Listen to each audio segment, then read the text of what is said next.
Hello, hello, hello. Hope you all had a good New Year this evening. Not not New Year over where I'm at. So I got some time to do a few videos here. This first one here I found seemed interesting.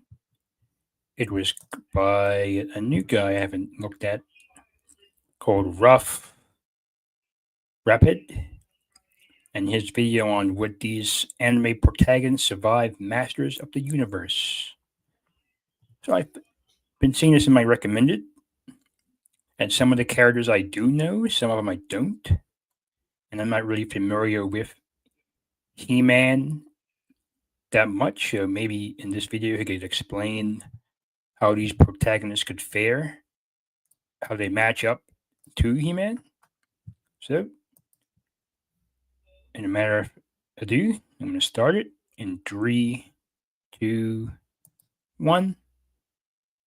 Well, hello everyone. How are you doing this fine day? Hope you're enjoying your week. Welcome to another survival challenge, in particular, a He-Man survival challenge. Yeah, they're coming out with a new He-Man movie, and it looks like it's going to be kind of a letdown because they just announced that it's going to be based on Earth, which is super weird to me because Earth doesn't exist in the He-Man universe. There's Eternia and there's Etheria and there's no Earth. It doesn't exist. Totally different universe. I blame the Sonic people. Because a Sonic movie came out, right? And they had Sonic on Earth and nobody cared. No, they were all so worried about Sonic being ugly. Here's the thing. I think that Sonic was ugly on purpose. I think that they knew that shit was going to be on Earth and they knew people were going to be pissed off about it. So they released a trailer with a fugly Sonic, knowing that that's what people would bitch about. And then when they eventually fixed it, people would be so happy they would forget the fact that Sonic should not be on Earth. He should be in his own fictional crazy ass universe. And now we got a whole Sonic series where they're on Earth, and that's fucking lame. I think it's lame. I don't want He-Man on Earth. I want He-Man in Eternia where he belongs. Okay, yeah. He is right about the Sonic thing. After that trailer came out, I'm like, good lord. They did not know how to make Sonic. So I guess that would spark fan criticism and make them go, all right, everybody hates this Sonic. Let's go back and redo it and make it well done so no one can even tell the difference. And now look at it. We're like three movies in, going on 4. If spin-offs of the current design. And they did the right choice there. Now I don't know about this He-Man stuff. I might skip on that one.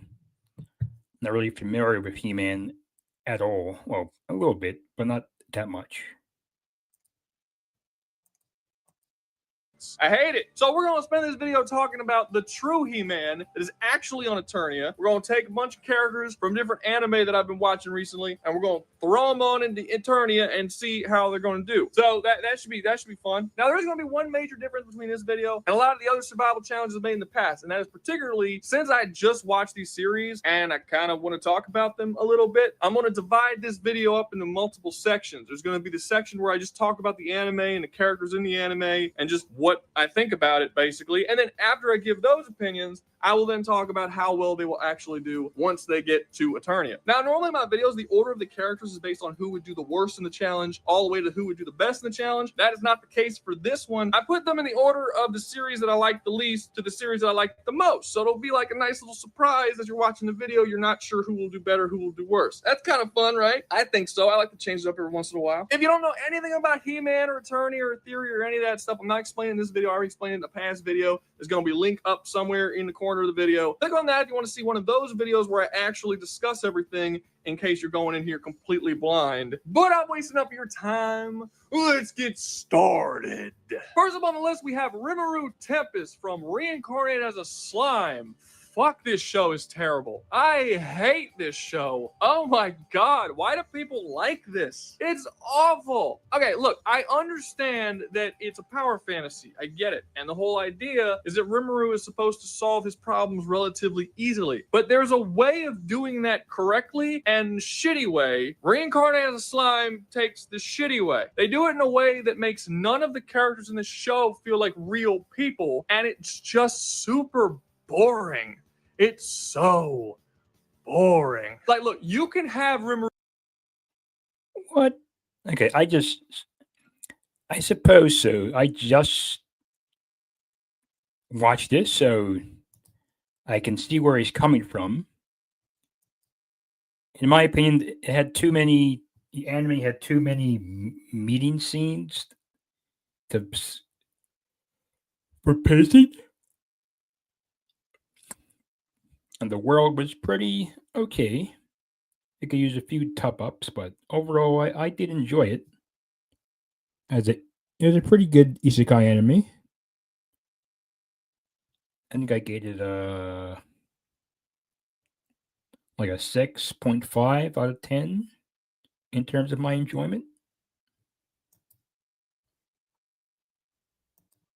Rimuru Tempest be super overpowered and unbelievably competent, and he's just so smart and powerful. It doesn't matter what any of the characters that he goes up against does. It doesn't matter what problems he comes into contact with. His cleverness and intelligence and power is able to overcome them, and everybody else is always on the back foot, right? You can do that. This series doesn't do that. This series just makes everyone act in ways that people don't act to force reality itself to bend to whatever Rimuru needs to happen, and then that thing just happens and just kind of works out for him. And that's shitty. That's bad writing. Let me give you some examples, right? At one point, Rimuru needs to go get some craftsmen for his little town that he's making. The best craftsmen in the world exist in this dwarven kingdom somewhere far away. So he travels his dwarven kingdom for the sole purpose of recruiting these people. He eventually comes into contact with the greatest artisans in the entire kingdom. They go through a little side quest, and over the course of this side quest, he becomes friends with them, and then the main best craftsman in the entire kingdom gets ousted by the king because of a lie. It's like a whole thing, and he's banished from his kingdom. Because he is banished, he agrees to go with Rimuru back to his town and be the artisan in his little small town of monsters. Now, while that's definitely a little convenient, I wouldn't go as far as to say that it's just straight up bad. It just kind of worked out a little better than it probably should have, but not like F storytelling, maybe like a C-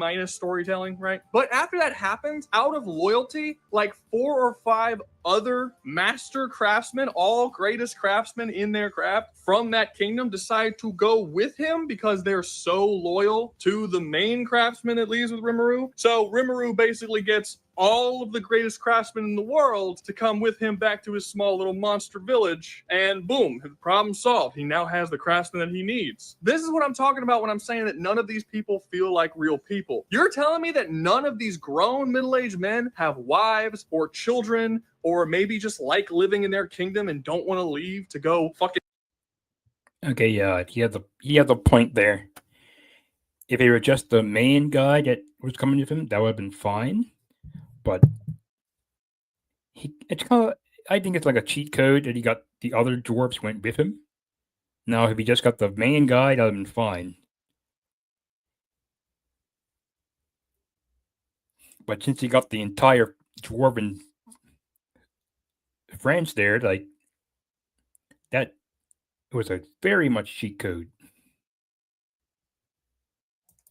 Fucking hang out in the middle of woods with a bunch of monsters in this small village. None of them have shit going on in their own lives that would make them not want to go with Rimuru immediately. A guy that they just met like 2 days ago and just suddenly swear fealty. Some of them he's never even spoken to. There's a joke that they say in the show multiple times that one of them he's never talked to. The dude doesn't speak to him at all. He also decides to join them. Why? This is not how normal people act. This is the case across the entire show. No character in this show exists outside of supporting Rimuru and helping Rimuru do the things he wants to do. No one has their own lives. No one has their own things that they want to accomplish outside of some minor thing that Rimuru needs to solve in order to get them to join. If Rimuru wants someone to join his group, by the end of that storyline, he will join that group because they're not people who have their own opinions and things that they want to accomplish outside of Rimuru's existence. At one point in the series, Rimuru decides to take his little area, his small town, and actually build it into its own massive kingdom. You would think that this would cause serious problems with the other kingdoms in the area. Maybe this land is already claimed by somebody. If it's not claimed by somebody, maybe those kingdoms might not like that a whole kingdom of monsters just sprouts up right on their borders. No! All the other kingdoms are fine with it. In fact, they actually are the ones who convince him that he should do it. The king of the Dwarven Kingdom just 100% supports him building this kingdom right off his border, and he doesn't in any way have to worry about the opinions of his people. Maybe his people might not be 100% comfortable with the kingdom of monsters sprouting up right there. We don't know, because again, none of these people are actually people. If it doesn't in some way benefit Rimuru, they don't have that opinion. Everyone in the entire series feels like a fucking NPC. And the show bends over backwards to try and paint Rimuru as a super competent genius dude who's just so good at making plans. But the truth is, no, everything just kind of works out. It's not because Rimuru is smart. It's because whoever's writing the series is writing everything around Rimuru to either be dumber or just kind of go the way Rimuru wants them to go, even if it really doesn't make a whole lot of sense and makes all these characters feel very plastic. And that's just kind of the case throughout the whole show. The whole show just feels extremely plastic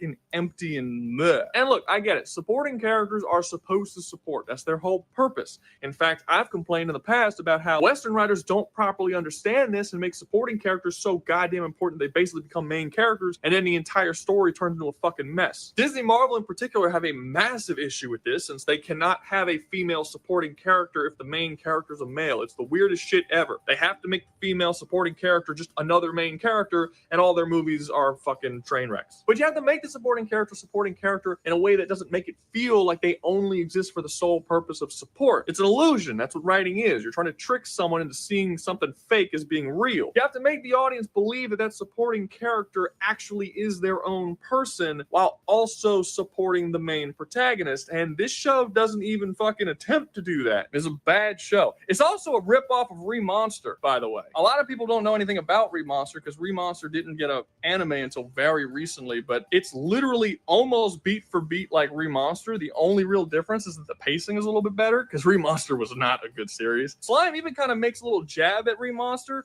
The whole orc arc where they have this orc who has the ability to eat people and acquire the powers of the people he eats, that's ripped directly from Remonster, who is a character who starts off as a goblin that eventually evolves into an ogre and all this other stuff, and he has the power to eat things, and the things he eats he gains the power from. And the whole slime fighting against the orc thing is, to me, it seemed like a very clear reference to Remonster, that whole orc's existence, his powers, how he worked, how he operated. Most of these animes about brokenly powerful characters who can increase their power and sort of their worlds work in the kind of game mechanic type way are in some way inspired by Remonster, but they usually do something different or something out of the box that makes it unique compared to those. Slime doesn't do anything. Like, it's literally just a slightly better ripoff of Remonster. Because again, better pacing. But that's it. This is a shitty show. I couldn't stand this show. I struggled to get through it. Pretty hard. So if Rimuru found himself in Eternia, would he be able to survive in such a dangerous, volatile place? And yeah. Rimuru is actually really, really powerful. So in case you've never seen the series, Rimuru is a slime, and he has the ability to absorb basically anything, and anything that he absorbs, he gets an omniscient level of mastery over that thing that he absorbs. So I'll just give you an example. When he first appeared in the universe, he absorbed water. Not only did he instantly understand the makeup of the water, which, I mean, everybody knows that, H2O. But he was also able to create water inside of his body. He instantly learned how to swim. He also gained the ability that allowed him to fire water out with extreme force to attack enemies. He does this with literally everything. If he absorbs grass, he can know the chemical makeup of the grass. He can understand what to do with that grass to make certain herbs and things like this. He can absorb weapons and materials and organic things and everything. If he absorbs people or enemies or monsters, he will acquire all of the, not only stat abilities that they have, strength, speed, all that kind of stuff, but he will also gain all of their other abilities. If they have any sort of magic powers or resistances to anything or certain sword skill techniques, he will acquire all of that stuff. He has his Siri-esque supercomputer inside of his head that allows him to calculate information at potentially millions or even tens of millions of times faster than a normal human can, as well as being able to analyze things and just generally increasing his intelligence and knowledge of the world. He has the ability to take the skills that he's acquired and then fuse them together, making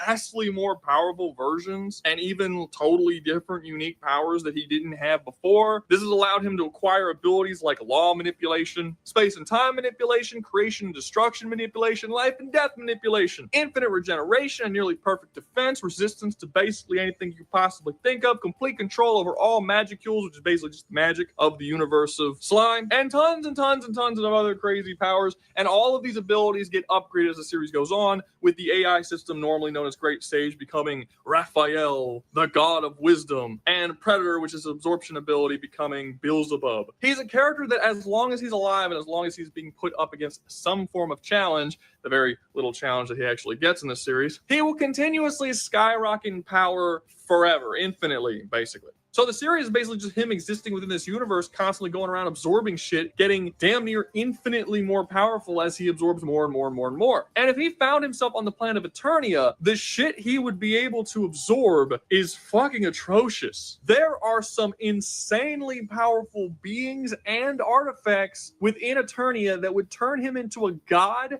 very, very quickly. But that does not mean that he's going to be able to dominate the entire universe, because there's a lot of challenges that he's going to come up against. For one, he will not be able to do the same stuff that he did in his own universe, like creating his own kingdom, for instance. That's going to be a no-no. The entirety of Eternia is ruled over by Randor. It's one kingdom. He owns it all. Anybody who starts a city or a town or a country on Eternia is under the umbrella of King Randor. He can go there and he can start his own shit and do all that, but he cannot declare it as his own independent kingdom. Because if he does, that will be considered declaring war on the planet of Eternia, and no, he will not win declaring war on the planet of Eternia. He will basically be the exact same position that Skeletor is, because Skeletor has done something very similar. He declared Snake Mountain his, and now he's at constant war with Eternia. Now, do I think this is actually going to happen? No. While Rimuru isn't really interested in sharing all his shit in the universe that he finds himself in, he has a choice. He's extremely powerful in that universe. He's like the most powerful being that even exists for the most part. Very few people can even challenge him, and eventually no one can challenge him. But if he appears on Eternia,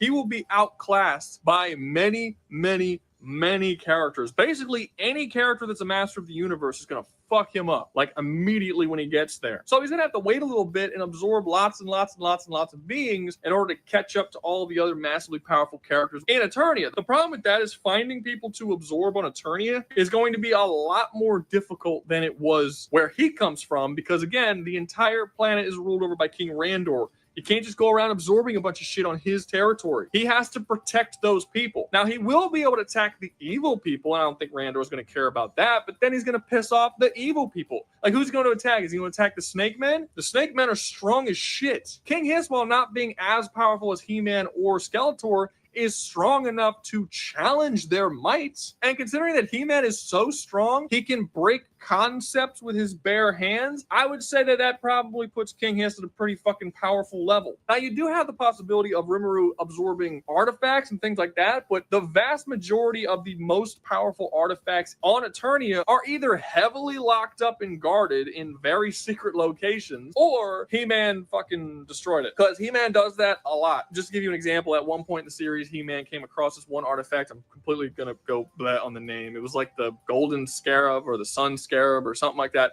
Anyway, it had the ability to control the physical matter within anything he wanted to. So, like, you could turn people into stone, water into wine, you could turn the air into rock. You can literally manipulate anything into anything else on a, as far as we were aware, infinite level of range or power. You could just basically do whatever you want. He-Man came across the Scarab and was like, yeah, no, this cannot exist in the same universe that people like Skeletor exist. And he just destroyed it, because I'm not dealing with this in the future. This is going to be a big problem. And he does this a lot. He comes across really powerful artifacts that are so powerful he doesn't want to use them against anyone, but he knows that other people will want to use those against him and the rest of Eternia, so he just fucking breaks them. So there's like a list of 40 different fucking all-powerful artifacts that He-Man has destroyed over the years because he just doesn't want to fucking deal with it. All of the other artifacts that haven't been destroyed are probably locked up in King Randor's palace, in which he would have to invade the actual kingdom, in which he would also have to declare war on Eternia in order to acquire those items. All all in all, I don't see him actually doing any of this. I just think it would be very dumb for him to try doing this. For the most part, unless Skeletor or King Hiss or the Cult of the Motherboard or any of these other evil factions come to start problems with him, I don't see a reason why King Randor wouldn't just allow him to have his little kingdom that's not his kingdom, quote unquote. He's still under Randor, but just like, just live out there. Yeah, fine. Here's a plot of land. Go do your thing. Randor's a pretty, chill dude. Just don't invade his fucking kingdom and you'll be fine. Now, whether or not Rimuru would be happy with that, I'm not really sure, because Rimuru in his own series kind of seems to like to spread and gain more power, and he's not evil. Like, he doesn't invade and go to war with other innocent people, but he has a lot more freedom in what he can do than he would have in Eternia, where he kind of has to be under somebody else. And I don't. Okay. Seemed like if Rimuru was in He-Man's universe, he'd be a powerhouse. But it seems like in that world, there's only one planet and everything is governed by one person. And if Rimuru tries to install himself somewhere, then he'll be at war with people. But it seems he might have a chance if he absorbs enough beings. Because given his personality, he doesn't really want to rule. He rules stuff, but doesn't want to conquer everything. People like maybe get like a small section of the world and just have that be his own territory and just relax from there. Given how his character is portrayed.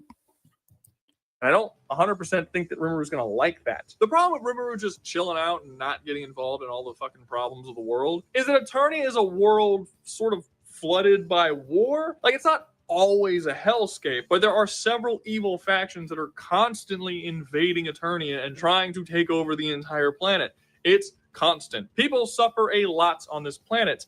And Rimuru's whole deal is bringing peace and prosperity to all. He's even been shown willing to kill tons and tons and tons of arguably innocent people in order to accomplish that goal. He won't stop. At one point, he killed 20,000 people in a single instance. At this point, he has likely killed hundreds of thousands, if not millions of people in the pursuit of that goal. I just don't see him ruling over his little city, and when someone comes in to fuck with his city, which will happen because, again, world at war, he'll just defeat that one thing, and then just, that's it, I'm good. And then we'll wait for the next time someone attacks. No, he's going to want to completely stop it because his goal in his show is to stop all of it across the entire world. If he has that same goal here, it's going to put him in opposition to some very, very dangerous people. People considerably more dangerous than the ones in his own series. You also have the problem that his absorption ability isn't going to work on a lot of things within Eternia. Like, I thought about the possibility of him absorbing Castle Grayskull. Castle Grayskull has a multiverse inside of it, and it's so unbelievably powerful that if Skeletor ever got inside the castle and stole its power, he would actually be able to take over the entire infinite multiverse, even defeating Horde Prime and everybody else. So they've kept him out. But it's reiterated time and time again that you cannot get inside Castle Grayskull. You can't scan inside it. You can't sense inside of it. You cannot get in there or gain the power of Castle Grayskull unless it allows you to. Even if Rimuru did absorb the entire castle, the only thing his little computer mind would be able to tell him is that he absorbed a castle we can't get into or look inside at all. Like, that's kind of a big factor of Castle Grayskull, is you can't get inside of it. You also have beings like Skeletor who actually has the ability to copy the powers of the people who he fights against. So if Rimuru ever came into contact with Skeletor, even if he was more powerful than Skeletor, he wouldn't be when they came into contact. There have been storylines, many storylines, where Skeletor actually came face to face with He-Man and he just copied He-Man's strength directly. He just had the exact same strength that He-Man had, and it seemed to work via proximity. Basically, anyone who came near Skeletor, he just acquired their powers and copied them. Now, there's certain things he can't copy, which I'm going to get to because I don't think Rimuru is going to be able to copy them either, and that is the Masters of the Universe powers. A lot of these characters are considered a Master of the Universe, and they have some kind of power over some fundamental force of the universe. Skeletor's fundamental force is death. He is the master of death. He has complete 100% power over life and death. He cannot die. Anything you do to him, he will come back. If Rimuru absorbs Skeletor, he would not get his power of the master of death. Those powers cannot be copied. They are assigned to specific people. If Skeletor was absorbed and went inside of Rimuru into his weird, like a dark realm where people go who were absorbed, that would very likely be a death sentence for Rimuru, as not only would Skeletor be able to wipe out all of the people and things that Rimuru has absorbed up to that point while he's inside of there, but he would also be able to just fucking leave. Skeletor has been seen being able to break out of prison dimensions and other universes. Like, barriers between shit doesn't really affect him in any real way. So if Rimuru absorbed Skeletor, he would likely remove all of Rimuru's powers, which he could do because he would now have all of Rimuru's powers, as he could copy powers anyway, and then he could just kill the dragon, kill the fire demon, kill anybody else, anything else that's in there, which he has many ways of doing. He can literally absorb the souls of entire galaxies in a single hand gesture. Skeletor is brokenly fucking overpowered, and then he would just fucking dip, and Rimuru would be just as weak as he was when he first fucking appeared in his own universe, and then he could be killed very easily from that point. There are certain people in this universe that Rimuru does not want to fuck with. He will die. He is no longer the most powerful being if he arrives here. Okay, so I keep talking about how Rimuru is going to lose to the Master of the Universe, but I haven't really explained how that would happen, because based on the stuff I've said in the past. Okay, so looks like there are some people in He-Man's world that could wipe the floor with Rimuru. Seems like Skeletor is one of them, so even if Rimuru absorbs him, Skeletor could just kill everything that's inside Rimuru's stomach and just pop out, and Rimuru would just be back to square one again, making him an easy target to be killed, or have to restart from square one. So I guess there are some people he can beat fine, and some people he can't.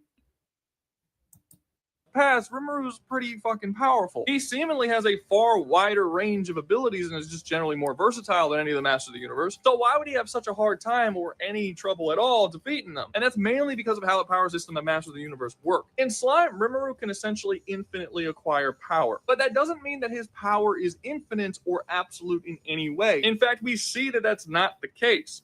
He gets the power over space and time relatively early on in the series. His movements and attacks control space and time to such a degree that it just looks like he's teleporting, because he can literally eliminate the space and time between all of his attacks. However, later on in the series, he fights a guy who's capable of stopping time, and that completely fucks him up. Like, he cannot in any way deal with time stop, despite the fact that he has control over space and time. Why? Who the fuck knows? Maybe it's a more potent ability. Maybe his space and time control only happens in small durations. It's not really 100% clear, but the fact is that he should have power within that stop time, and he just doesn't. This shows a very clear limit to his abilities. In Masters of the Universe, all of the characters that are Masters of the Universe have absolute and complete dominion over whatever their aspect of the universe is. There is no limit to it. This means that it doesn't matter how powerful Rimuru gets. It doesn't matter if his power can limitlessly increase. He will never hit the level that they are. It doesn't matter how much power over life and death he has. He will never reach the same level of Skeletor's power over life and death,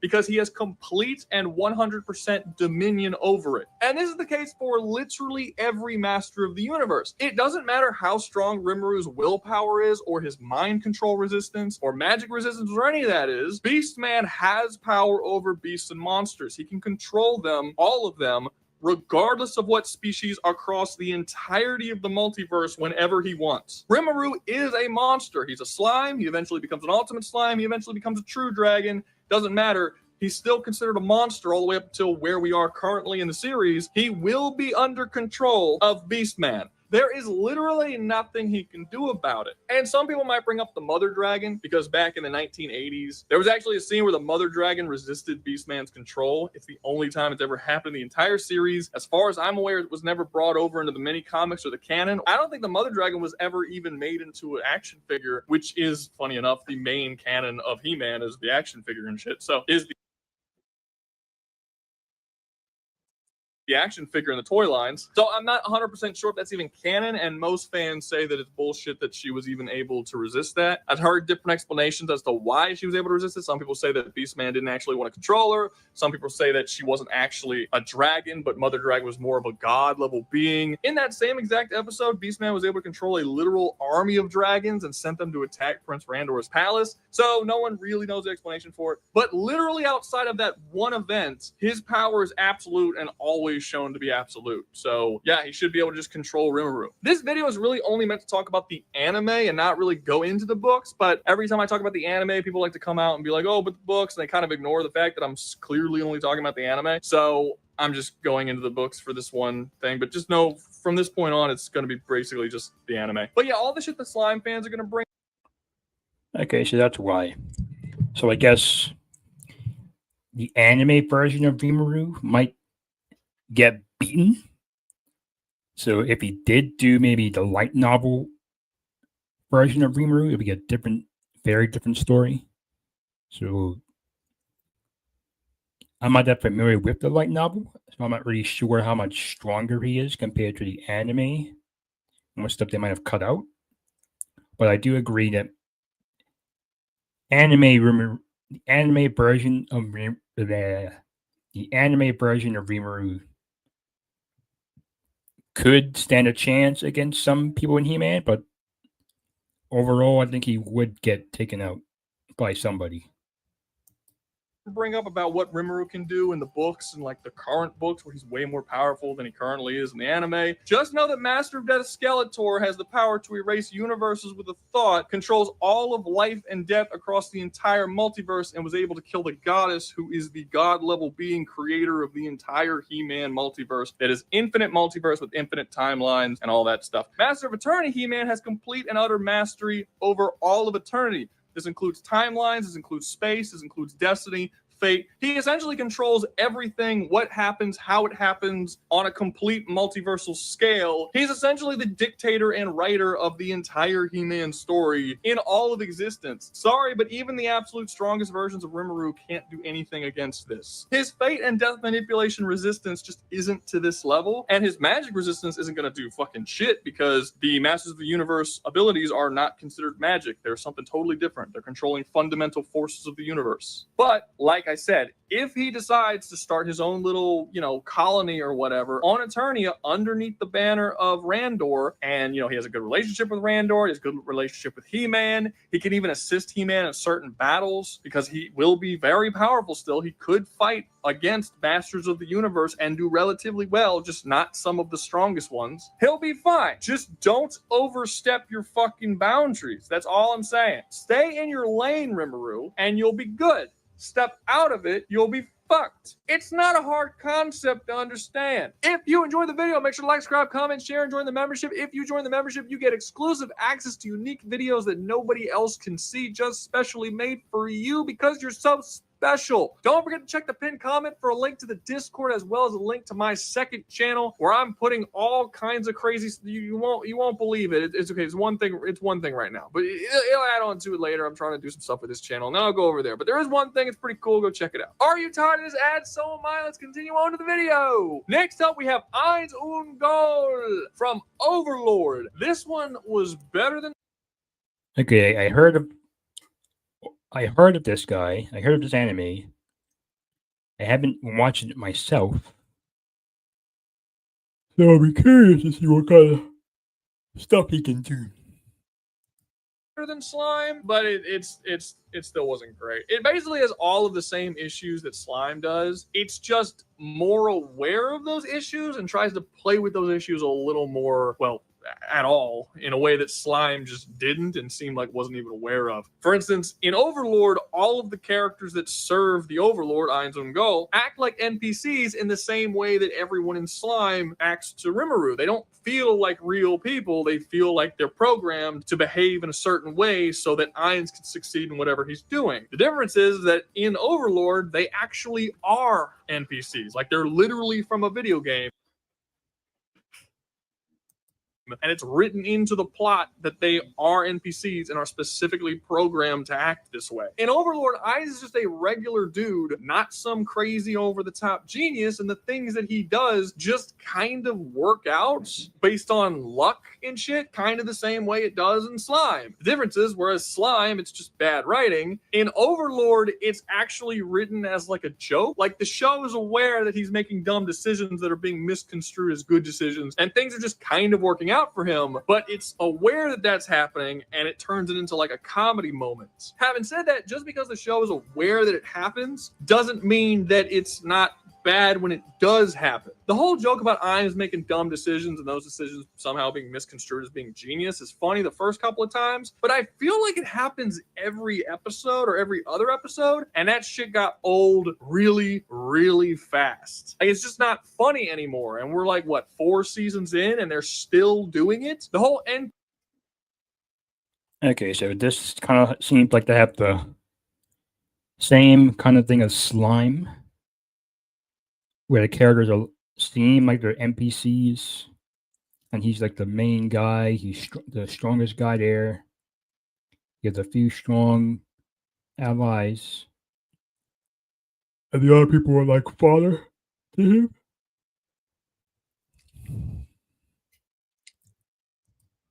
NPCs acting like NPCs thing was fine at first, and they do kind of play with the idea that the NPCs could grow and evolve out of their NPC-ness, but we only have 1 season left. It's not out yet, but the next season coming out is supposed to be the final season, and even at the end of the last season, none of these NPCs have truly evolved out of being NPCs. They've just been hinted at it being something that could possibly happen. They still follow Ainz to a T. None of them have ever disobeyed him or done anything to even question like what he's done. It's all just kind of stayed the same way. So it's the same problems with a better explanation, but it's still problems. And due to this, it means that the entire show, as long as we're following Ainz as a character and the people of Nazarick, it's just not very good or engaging. It's kind of boring. It is basically like a more humorous version of what we get in Slime. It's not very good. Overlord does kind of get out of this a little bit because there's a lot of scenes outside of Ainz and Nazarick and all the NPCs where we get to follow other characters like Brain or the Lizard Men, and those stories are actually done really, really well because those characters are capable of having challenges that they have to overcome, and they act like real people, and the people outside of them act like real people, and shit happens, and there's stakes, and it's interesting. But that's not the majority of the show. Those are like some side stories that happen outside of Ainz. The majority of the show is Ainz, and that shit's just not really all that entertaining. It's like I said, it's just kind of a slightly better version of Slime. So while I will say Overlord is a better show, I would even go as far as say a considerably better show. It's still not something that I would consider just good. It's still, it's kind of okay. Like, I'll watch the last season because I've already seen 4 seasons and I don't absolutely despise it. Like, I'm not watching no more Slime. I'm fucking sick of that shit. But Overlord, I'll check out the last season and see how it ends, but I'm not super excited for it. Like, if it takes 6 years to come out, I'm not going to be like, oh, where's the next episode? I don't really care that much. You know, if I have time, I'll check it out. I'm not hating on it, but yeah, it's just, it's all right. It's not bad. Now, one thing that will be bad is Ainz's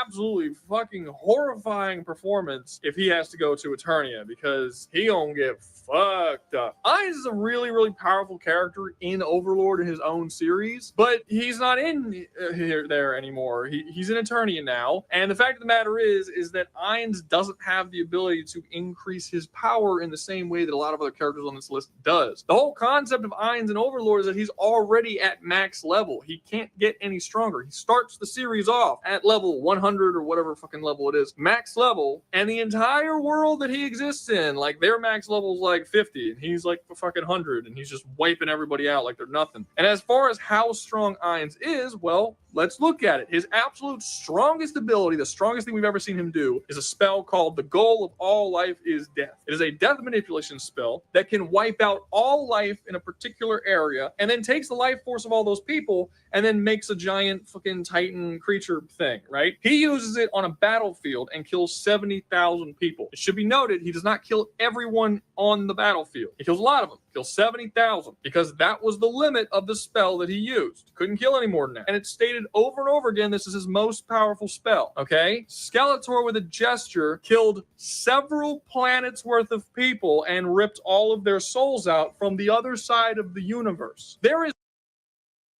Okay, yeah, he's getting watched. Seemed like I thought maybe if he was gonna go with the light novel version of Rimuru, then he might have stood a chance. But since it's the anime version, he's gonna got wiped out. Same with this guy, Ainz. If Skeletor can do that same stuff with Rimuru, then he could clean house with this guy. If his strongest attacks can't even do this much damage.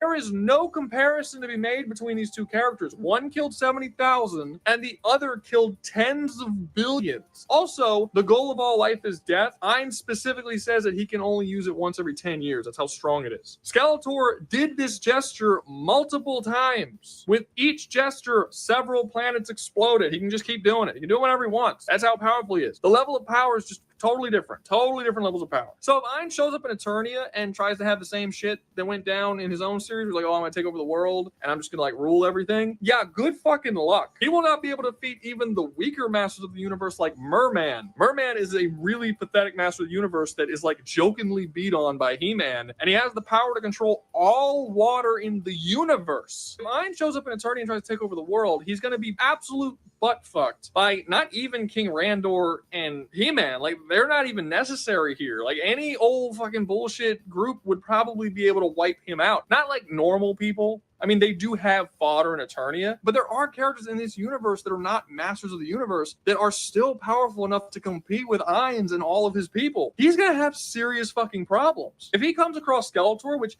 he kind of has to if he wants to go to war with Eternia, like, he doesn't want to be in Eternia, right? Like, get away from the people you're trying to take over the world from. He's gonna run into Skeletor, and Skeletor would very easily wipe out all of his people and then enslave him just for shits and giggles. Like, to this universe, Ainz is nothing. He's nothing. He's not even really worth their time. And this would likely lead to a lot of interesting scenarios. For instance, the whole NPC thing and all the NPCs believing that he's this god that can't be touched. How would their opinion change if they find out that Ainz is actually weak as shit if he comes to this universe, right? Like, if Ainz shows up and then any master of the universe anywhere would immediately be able to subjugate or murder him immediately, what would happen to all the NPCs? Would they suddenly open their eyes and finally evolve and like see him for what he is, and he's actually just kind of this wimpy dude who's just sort of taking control of this undead? Like how would they view him? Would they still view him as a god, or would they see past that and be like, well, he's a god, what the fuck are these people? So yeah, I mean, really the only thing I could possibly see if he could survive is by getting subjugated by Skeletor. Him and all of his people are too vicious and cruel and evil in a way that they can't change, because Ainz literally is forced into having these sort of opinions and shit. Like, he's not opinions, but he is forced by this greater power to be indifferent to the suffering of other beings. So I don't see how he would be able to just peacefully live among King Randor and Eternia. He's going to have to go to the darker sides over by the more evil aspects of Eternia, and there he's like the weakest dude. So he's just going to get fucking subjugated. He's just going to be a servant of one of them, and not even a particularly powerful servant. And honestly, I think it's very possible that with enough time passing, all of his NPCs are just going to fucking leave him, because they're going to see that he's not God. Like, he claimed to be God. They were programmed to believe that he was a god greater than anyone else, a superior race, and they will very clearly see he is not superior. He is being completely dominated by like most of this planet almost, except for, you know, regular bullshit fodder characters. There are tons and tons of just basic wizard characters that have more powerful spells that even exists in Ainz universe. There's a spell in this universe called Death Cloud, where you create a cloud that covers an entire planet. Anything within the cloud instantly dies. The cloud is also alive. It has like a face and hands and shit, and it can move around. There's one spell called the Spell of Separation, and I've seen people try to calculate how powerful this spell is, and I don't understand why they would do that because it completely negates the like purpose of the spell. The whole point of the spell is that it splits anything that it's used on in half. That's what it does. Doesn't matter. If you use it against a squirrel, the squirrel gets split in half. Skeletor once uses this spell on the planet, and it split the planet in half. But the whole idea is that it just separates anything used on a person, a thing, an indestructible object. It just splits it. The only thing it doesn't work on in the entire universe of Masters of the Universe is Castle Grayskull, because nothing can affect Castle Grayskull. That's kind of the point. But things like the Death Cloud and the Spell of Separation are not things that only one dude can use. A large percentage of spellcasters in the Masters of the Universe can do similar shit. So yeah, it's just a really long way of saying Ainz is fucked. There's nothing he can do. Maybe if he was a good guy and he didn't want to take over the fucking world and he wasn't so sure of his own fucking power like he is, maybe he would be able to survive by pretending to be a good person for a little bit. But I don't think he's that smart. Like the whole thing about the series is that it shows he's not that smart. Everybody like thinks he's smart, but he's kind of dumb. So yeah, no, he's dead. He's done. Enslavement is really the only possible outcome for him here. Enslavement or death. Next up, we have Fate Granted from Berserk of Gluttony. Okay, so it seems like this Ainz guy, he can't beat Skeletor, so he might have to be one of his vassals. But even then, with the information, looks like the people who follow Ainz might just leave him, given he's not as powerful as Skeletor, or as much as the other people that are there.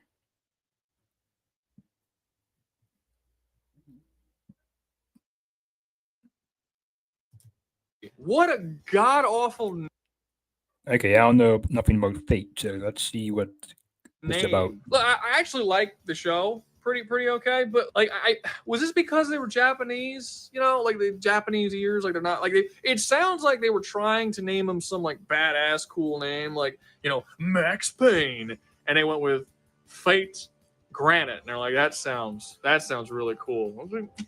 Does it though? Does it really?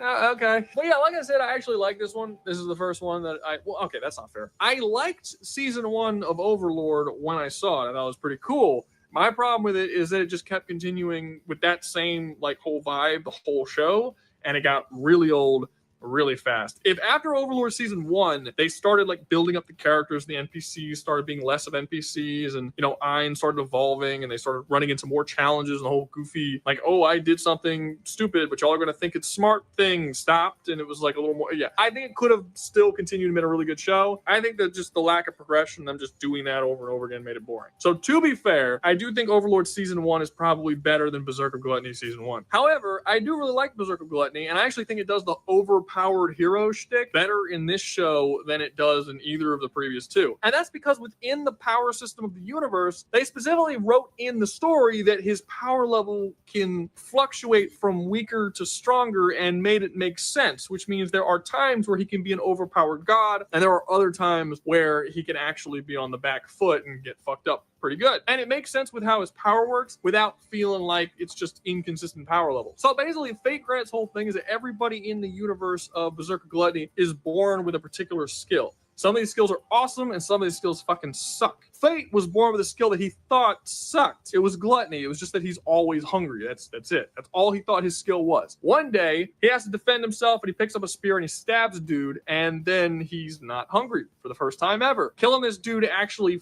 fed his hunger, and he was like, what the fuck? And he acquired skills and powers from the person that he killed. And then he realized, oh, my power isn't that I'm always hungry for food, it's that I'm actually hungry for the souls of beings, and when I kill them, it feeds gluttony and I actually become more powerful. So the more people he kills, the more powerful he becomes. He eventually gets a sword, which is a living sword that talks to him, called Greed. And Greed's whole thing is that by gifting Greed his stats, like his strength, speed, stuff like that, he can empower the sword and make it stronger, thereby making him stronger as well. So what you end up having is a character who keeps killing people and gaining higher and higher and higher, like untouchable god level stats, but then has to constantly get rid of all those those stats by feeding it to greed, therefore empowering greed and then sending him back down to 0. And while he loses all his stats, again, strength, speed, all that kind of stuff, he doesn't lose any of his skills. So like if he kills a person who has fire resistance, he acquires fire resistance, feeds all his stats to greed, he loses his stats, those go all the way back down to level 1, but he still retains his fire resistance. So it's like every time he resets his stats, he's still more powerful than the last time he reset his stats. So it's kind of like a roguelike. No, not a roguelike, because you have to die in a roguelike. It's more like prestiging, like prestige classes. You get all the way up, and then you can reset your class, and you still like have some of the stuff that you had before and do it again. And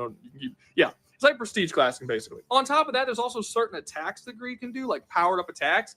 And in order to fuel these attacks, he also has to feed it stats. So he can sacrifice from 10% of his stats to 40% of his stats, depending on how powerful or how good the move is. So far, I mean, there's probably more later on. I've only seen the first season because that's all that's out right now. But yeah, once he sacrifices those stats, he can do some godly overpowered attack. But again, this kind of has this whole thing where his power level is constantly fluctuating up and down. So he can have a fight where he just slaughters and then another fight where he's really on the back foot and he has to worry about what attacks he uses, because he could be fighting somebody pretty on par and be like, okay, I'm going to end the fight with this big ass awesome attack, but if I miss his attack, my stats will now be less than that guy's and he's going to whoop my ass. So this is something that he always has to be aware of. There's also the fact that he's not the most powerful character in the series, like a lot of these other series that I've been talking about. He's one of the sins. He's gluttony, but there are other sins. There's wrath and envy and all these other characters, and all of them are arguably equivalent or even more powerful than he is at the moment, and a lot of them have been doing this for a lot longer than he has. So it's not like he's instantly the most powerful character in the entire series right when he starts off. So it gives you the power fantasy of him just dominating everything pretty much with ease, while also still giving him proper challenges and doing that power fantasy in the way that there's still some kind of pushback from the world onto the main character. Fate himself, while not the most complex character, is also,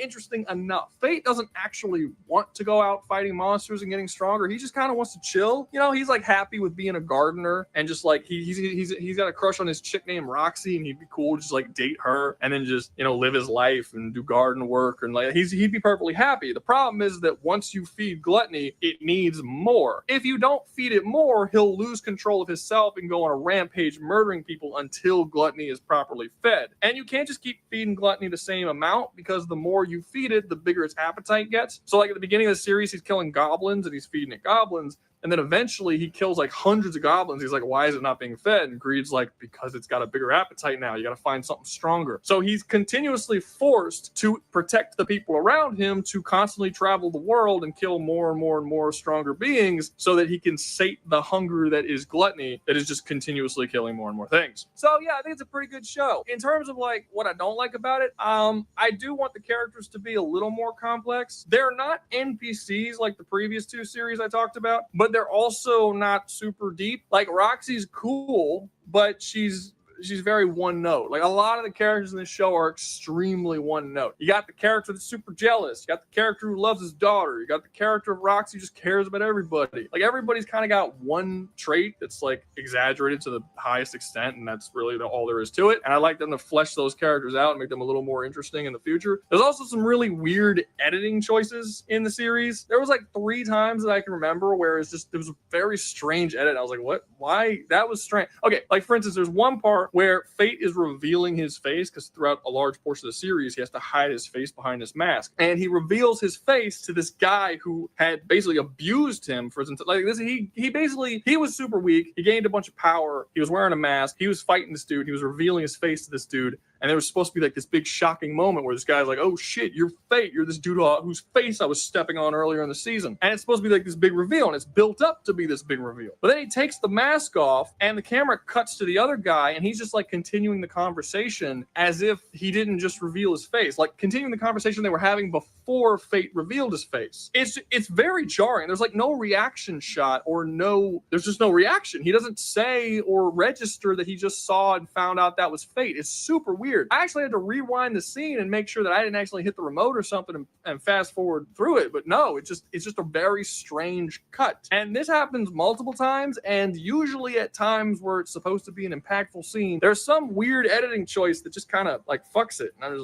like, it was strange. So fix the editing, make the characters a little more interesting, and I would say also make the action scenes more interesting, because the action scenes are pretty paint by numbers. They're very basic. Fix those 3 things, and you got like a really fucking solid show here. Good season 1. I'm looking forward to season 2, but I just, fix those things. That's all. As for how well Fate's going to do in Eternia, it kind of depends. If he just goes about things in the same way that he went about them in his own universe, he'll just eventually lead to his death. There's nothing he can do about it. The fact that his power constantly forces him to fight stronger and stronger opponents means he's going to come into contact with the absolute strongest beings in the entirety of Eternia, possibly even the entirety of the Masters of the universe. And the odds of him actually being able to overcome them are very unlikely. For instance, the way that Fate's powers work is that when he kills people, he steals their soul and traps their soul in this like infinite death realm, like of torture and shit. That it's like a gluttony realm that they don't get to pass on. He traps them. If he comes in contact with someone like Skeletor who has massive power over souls, it's very possible Skeletor could just strip him of all his fucking souls and depower him immediately, which could do one of two things. It could either reset him entirely, which I doubt. More likely, with him being starved of all his souls and Gluttony's appetite not changing, he will immediately go berserk, but he'll be so weak from losing all his souls that it won't matter that he went berserk. He'll just be killed immediately. Like, it'll be super, super easy for him to die. And to be honest with you, it's not 100% that he'll even make it that far because,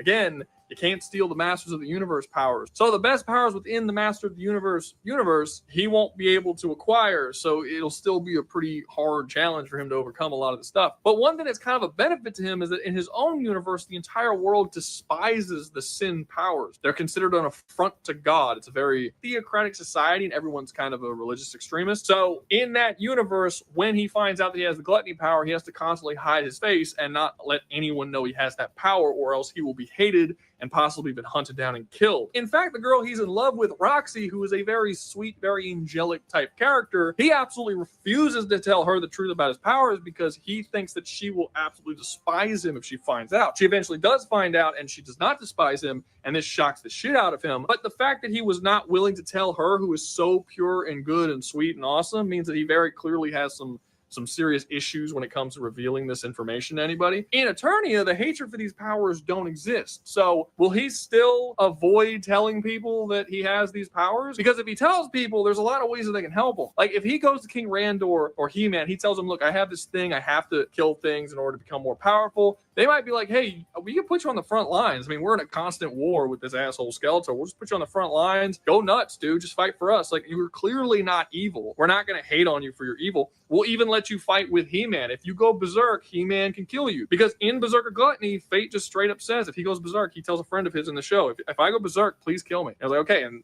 He-Man can basically take over that goal for him. But you also have the fact that within the Masters of the Universe, there are artifacts that have all sorts of different crazy reality warping powers. There's literally one artifact that allows you to make a wish, any wish you want, and it completely alters reality, time, whatever. They could straight up just wish that Fate doesn't have the gluttony skill and he doesn't even have to worry about it anymore. Or at least they can make a wish that would basically sate the gluttony skill so he wouldn't have to fight anymore. That's definitely a possibility. In fact, as long as Fate is willing to actually tell them and like go up to them and just let them know the problem he's having, I kind of see that being the only real outcome that's even possible. Like, you are inflicted with something that you don't want and that is endangering the people around you. We're not going to slaughter you. We're going to try and cure your shit, and we have the proper shit to cure your shit here. So let's just do that. It's really just going to be based on whether or not Fate is actually going to tell them and open himself up to a bunch of strangers in order to let them do that. Based on what we've seen of him in season 1, probably not. We might have to get more seasons, and maybe eventually he'll open up enough that that'll be something that'll be viable for him to actually do. But based on the version of him that we've seen so far, no, probably not. He's probably just going to keep it a secret, travel around the world and hunt things and kill things, and just kind of have like a good relationship with Randor and He-Man and the rest of Eternia, and possibly fight against Skeletor's forces. The problem with that is that that's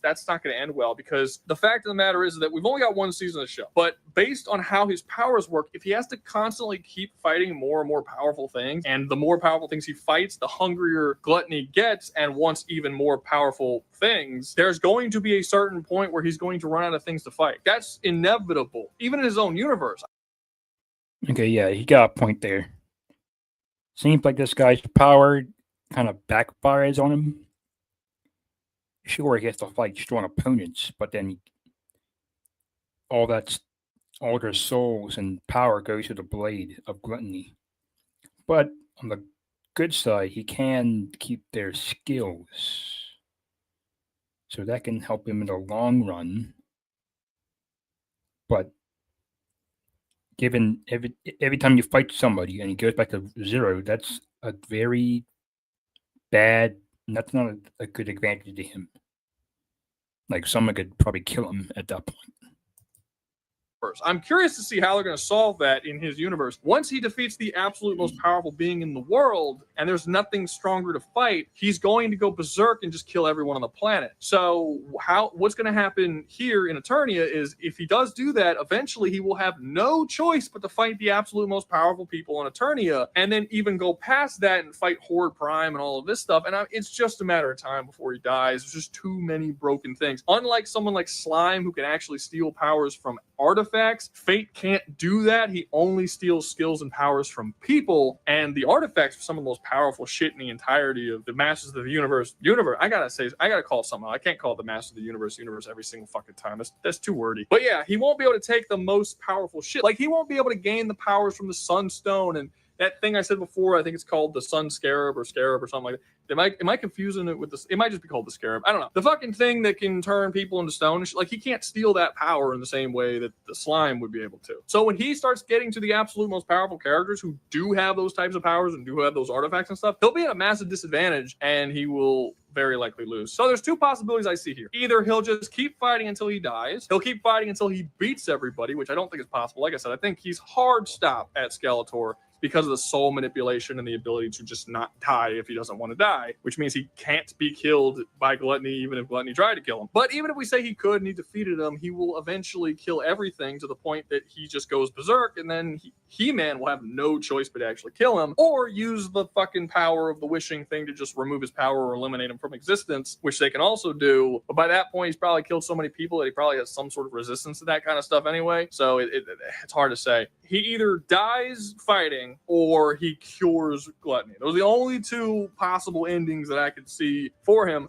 which, unsurprisingly, that's actually the only two possible endings I see for him in the show as well. I don't know if those are the endings. Like I said, there's only one season, but that seems like those are his only two options. In the show, he has to fight forever. There's only a matter of time before he hits a fucking wall and there's no one stronger to fight. So it'd be interesting to see that. But yeah, for people who've read the novels, I guess I didn't say anything that you don't already know, because that's probably how the novels. I don't know. I'm not gonna ask. I'm gonna see when it comes in the anime. But yeah, most likely they just cure it. I think He-Man's gonna cure it before it gets to that point. I think He-Man's going to cure it before it gets to the point that he has to, slaughter the entire universe. Last but certainly not least, we have Neifumi Iwatani. That's some Japanese shit from Rising of the Shield Hero. Out of all the isekai, not quite isekai, because Berserker Gluttony wasn't actually an isekai. Basically, any show that has a main character in a world where they level up via game mechanics with a power fantasy aspect of it. Out of all the versions of those shows that I watched, this was the best one. I like this one a lot. It kind of tries to do the same that Overlord does, where it plays on the tropes of the genre, but it does it in a way better way than Overlord did it. Overlord sort of just kind of became a gimmick after a while, and they didn't actually use it to improve the show. Whereas in Rise of the Shield Hero, it takes all of your expectations and it kind of flips them on its head and uses it to tell a really good story, actually. So Rising of the Shield Hero takes the whole concept of being taken from your world into a cool fantasy world where you are made the hero of that universe, and then decides to take the character that happens to and be like, hey, let's just make it fucking horrible. Like, as terrible as it possibly can be. When Neifumi is taken from modern day Japan and put into this fantasy world, he is immediately given the absolute worst weapon, a shield. He's not even actually capable of fighting. That's probably an important thing to note. There are 4 characters in this series that are isekai into this world, and each one of them get a special weapon that's like greater than all the other weapons and gives them crazy cool superpowers. And whereas the other 3 heroes get actual weapons, a sword, a spear, and a bow, Neifumi gets a shield, making him basically incapable of actual combat. All he can really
Sorry guys, I'm back. I had to go do something real quick. So let me finish this video here.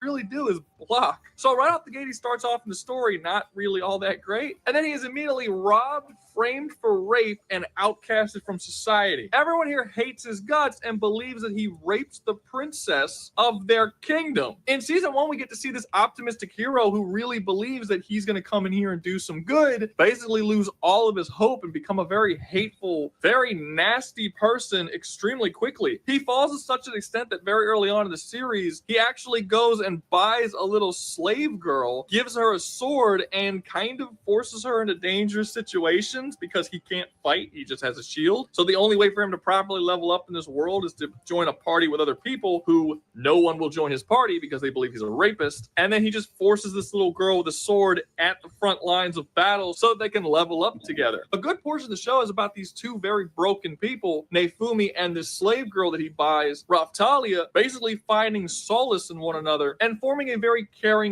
family bond despite all the horrible things that they've both gone through. It's really good. As far as all the shows on this list are concerned, this one has easily the best character writing and is just the best show. It's honestly the most interesting one out of all of them. I only really have 2 issues with the show, and one of them I don't even know if I can really qualify as an issue. Season 1 puts Nefumi through so many fucking horrible things and has him have to deal with so much bullshit, from literally the king of the kingdom and the princess being against him, to the other 3 heroes being against him, to him literally becoming a fugitive and being hunted by the law, to him being framed for burning down an entire town. Like, it really just, everything's horrible for him. By the end of season 1, the king and princess are ousted, his name is cleared, and the queen takes over, who is far more compassionate and believes him and basically realizes that he is the hero that he's supposed to be. That kind of gets rid of the more unique aspects of the show, and it goes to being a little more typical fantasy series with a hero who's trying to stop the bad evil threat and, you know, overcome the challenges. It's not bad at this point, and it's still better than a lot of these previous things because you really care about the characters, because season 1 does a really good job in getting you on board with the main characters of this show. But a lot of the more unique aspects of the show that you saw throughout season 1, with the really hard-hitting emotional moments and the journey that Nefumi and Raftalia had to go through,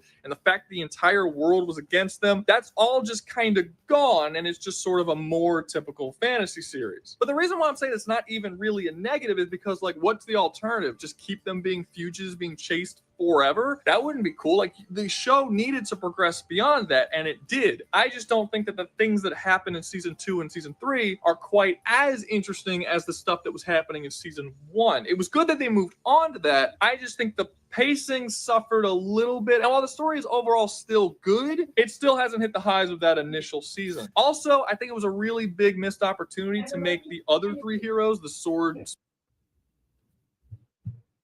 spear, and bow hero, be as incompetent as they are. And this isn't like reincarnated as a slime where I'm putting this on the show, where the show thinks that slime is super intelligent and I just think they make super decisions. No, this is actually written into the show that these 3 heroes suck, and it's pointed out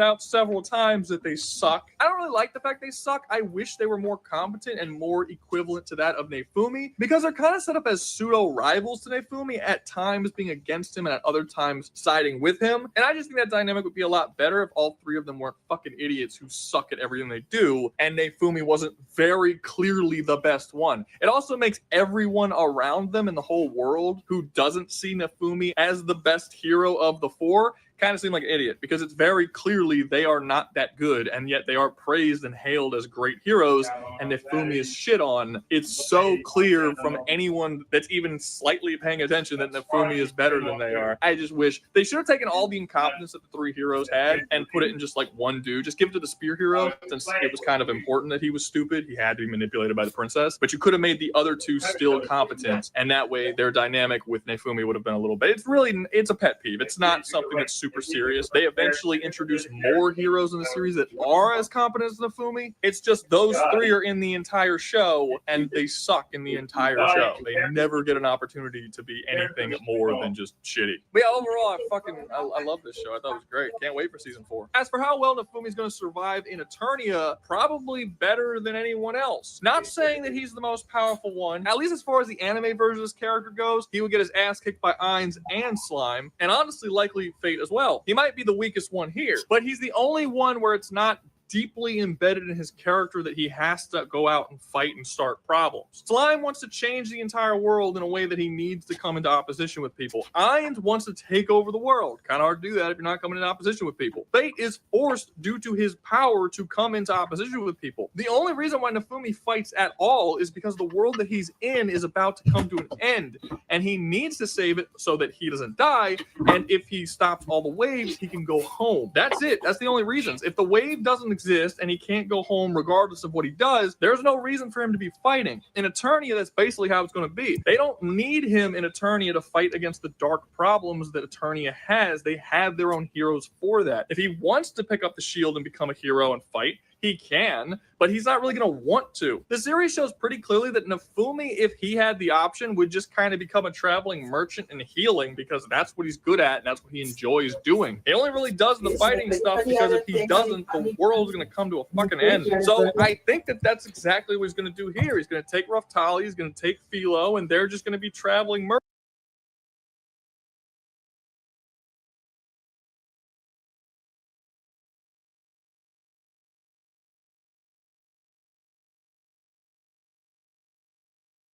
Who occasionally fights when they see some problem going down that needs to be solved, but he's not going to take the entire world's issues into his hands because that's not his job here. That's He-Man's job. If he wants to assist and help out, he can, but why would he? He's nowhere near the power level of those characters, so why risk your life against potentially god-level beings? No, man, just live out your life. If you want to have a good relationship with He-Man and the rest of the heroes of Eternia, you can. You can sell them shit. You can sell them healing items. You can make things for them because he's really good at making herbs and healing items and different sort of potions and stuff. You can do things like that, and that'll be cool. But if you want to never come into contact with He-Man at all and just be a traveling merchant somewhere on the other side of the planet, nowhere near the capital, nowhere near Skeletor, nowhere near any of this shit's going on, you'll still have to deal with the problems that Eternia has, because I just don't think it's possible to be a traveling merchant here and never at any point come into contact with any dragon clans or a machine cult or the Snake Men, or literally none of the dozens upon dozens of different evil factions that exist within this planet. But as long as he's not running into the literal god level characters, which is not the majority of the planet, and just regular shit that he can actually deal with, he'll be fine. And I think him and Raftali and Philo will live happy and be cool and chill, and that's it. So yeah, he could survive. The only way that he would really die is if I forcefully push him into a situation that would go against the character that's been established in this series. There's no reason to do that. Just let the dude chill and be cool. So yeah, I would say if we're going to rank these people from the most likely to die to the least likely to die, Ainz is most likely to die, then probably Fate if he can't deal with this whole gluttony situation, then Slime, then Fate again if he can deal with his whole gluttony situation, and then last is Nafumi because he's the one that's just the least interested in any of the shit that's going on, and he just wants to kind of chill. And if you enjoyed the video, make sure to like, subscribe, comment, share, and join the membership. If you join the membership, you get exclusive access. Okay, that was a good video there. I do agree. So, given most of the people on this bracket, they would put a good fight, but in the end, people in the Master of the Universe world would probably take them out. So this is a very good video here. I would say that'll be the end of this video. Let me hit this. So overall, I think that video was a very informative. I would give it 7 out of 10 in terms of how we explained everything, and then each character and how each of the characters would react and respond of being in the He-Man world. So that's it for this video. If you find this commentary enjoyable, make sure to like, comment, subscribe, If you find any other videos like this you want me to look at, feel free to leave it in the comment section down below. And until my next video, have a nice one.